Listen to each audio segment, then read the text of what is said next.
له دباء يقطع، فقلت ما هذا؟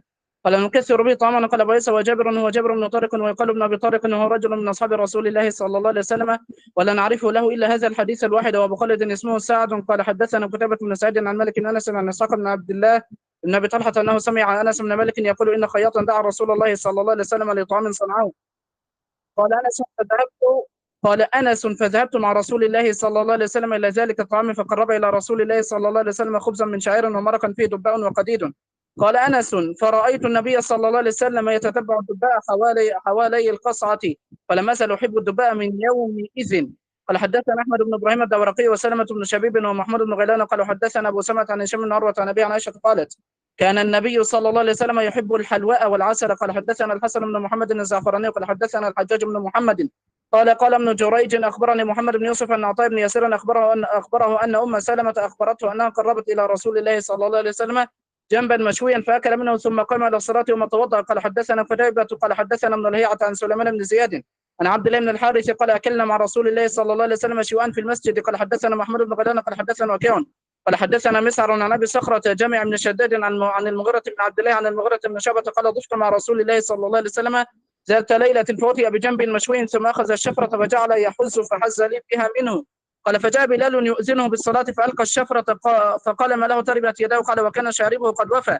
فقال له أقصه لك على سواك أو قصه على سواك. قال حدثنا واصل بن عبد الله قال حدثنا محمد بن فضيل عن أبي حيان التيمي عن أبي زرعة عن أبي هريرة قال أتي النبي صلى الله عليه وسلم بلحم فرفع إليه ذراعه وكانت تعجبه فنهس منها. قال حدثنا محمد بن بشار قال حدثنا أبو داود عن زهير يعني ابن محمد عن أبي إسحاق عن سعد بن عياض عن ابن مسعود قال كان النبي صلى الله عليه وسلم يعجبه الذراع. قال وسم في الذراع وكان يرى أن اليهود سموه. قال حدثنا محمد بن بشار قال حدثنا مسلم بن إبراهيم قال حدثنا أبان بن يزيد عن قتادة عن شهر بن حوشب عن أبي عبيد قال طبخت للنبي صلى الله عليه وسلم قدرا وقد كان يعجبه الذراع فناولته الذراع ثم قال ناولني الذراع فناولته ثم قال ناولني الذراع فقلت يا رسول الله وكم للشاة من ذراع؟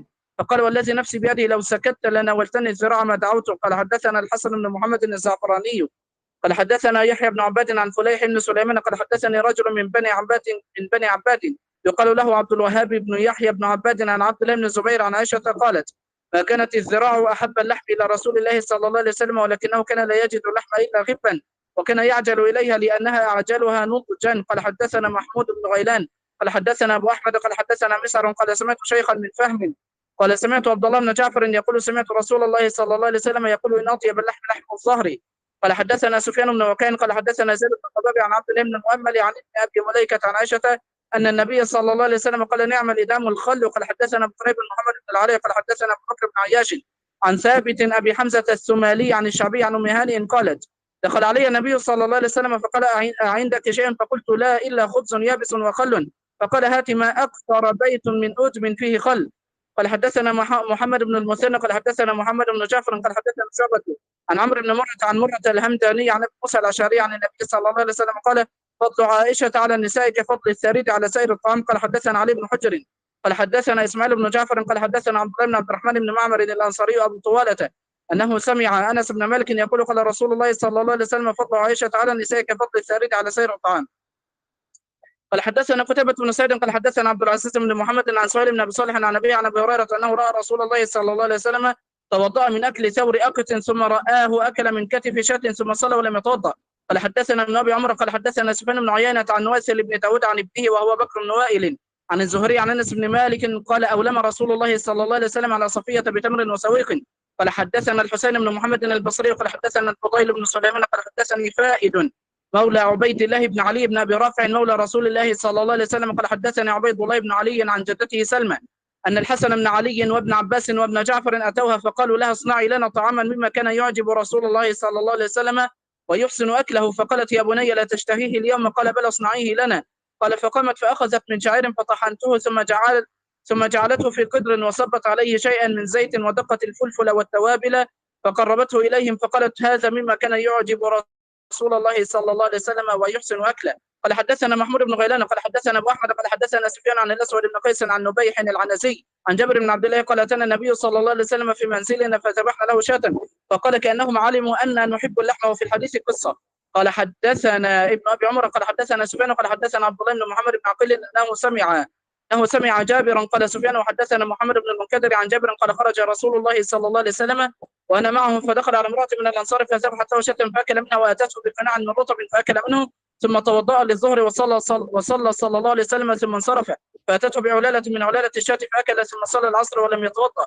قال حدثنا العباس بن محمد الدوري قال حدثنا يونس بن محمد قال حدثنا فليح بن سليمان عن عثمان بن عبد الرحمن عن يعقوب بن ابي يعقوب عن ام المنذر قالت دخل علي رسول الله صلى الله عليه وسلم ومعه علي ولنا دوال معلقه قالت فجعل رسول الله صلى الله عليه وسلم ياكل وعلي معه ياكل فقال رسول الله صلى الله عليه وسلم لعلي فهي علي فانك ناقه قالت فجلس علي والنبي صلى الله عليه وسلم ياكل قالت فجعلت لهم سلقا وشعيرا فقال النبي صلى الله عليه وسلم لعلي من هذا فاصب فإن هذا أوفق لك. قال حدثنا محمود بن غيلان قال حدثنا بشر بن السري عن سفيان عن طلحة بن يحيى عن عائشة بنت طلحة عن عائشة أم المؤمنين قالت كان النبي صلى الله عليه وسلم يأتيني فيقول أعندك غداء فأقول لا قالت فيقول إني صائم قالت فأتاني يوما فقلت يا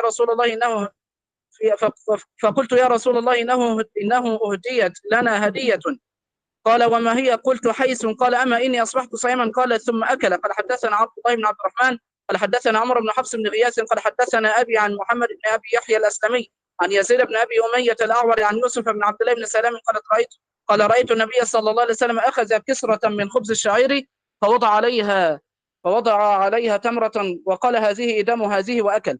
قال حدثنا عبد الله بن عبد الرحمن قال حدثنا سعيد بن سليمان عن عباد بن العوام عن حميد عن أنس أن رسول الله صلى الله عليه وسلم كان يعجبه السفل. قال عبد الله يعني ما بقي من الطعام. مولانا ثواني استمعوا.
السلام عليكم مولانا، نقف هنا اليوم يعني جزاكم الله خير. نعم نعم نقف هنا وتجيز إن شاء الله لأنه تتم كلامه.